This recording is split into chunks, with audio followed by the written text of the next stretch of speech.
ಸರ್ದಾರ್ ವಲ್ಲಭಭಾಯಿ ಪಟೇಲ್ ಅವರು 2 ಬಾರಿ RSS ಸಂಘವನ್ನ ban ಮಾಡಿದ್ರು. ಬೀದರ್ನಲ್ಲಿ ಕಾರ್ಮಿಕ ಸಂತೋಷ್ ಲಾಡ್ ಅವರು ಹೇಳಿಕೆ ಕೊಟ್ಟಿದ್ದಾರೆ. ಕಾರ್ಮಿಕ ಸಚಿವ ಸಂತೋಷ್ ಲಾಡ್ ಹೇಳಿಕೆ ಕೊಟ್ಟಿದ್ದಾರೆ.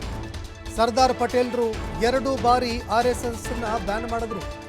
ಬಿಜೆಪಿಗರು ಅದನ್ನ ಮರೆತು ಬಿಟ್ಟಿದ್ದಾರೆ.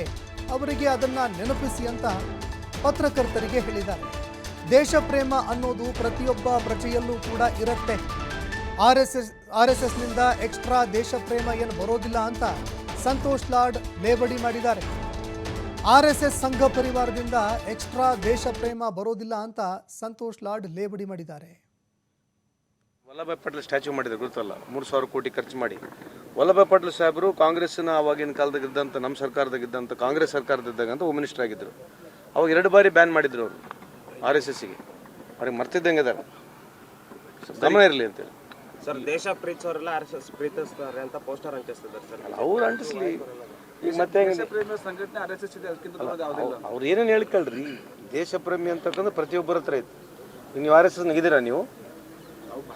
ಅದೇ ಮುಗೀತು. ಮತ್ತೆ ಭಾರತ ದೇಶದಾಗ ಇದ್ದವ್ರೆಲ್ಲರೂ ಮುಗೀತು. ಭಾರತೀಯರೇ ಯಾರಿದ್ರೆ, ಯಾವ ಸಮಾಜದವ್ರು ಇದ್ರೆ ಎಲ್ಲರೂ ಭಾರತೀಯರು. ನಮ್ಮ ತಾಯಿ, ನಿಮ್ಮ ಅಜ್ಜಿ, ನಮ್ಮ ಅಜ್ಜಿ ಎಲ್ಲರೂ ದೇಶ ಪ್ರೇಮಿಯವರೇ.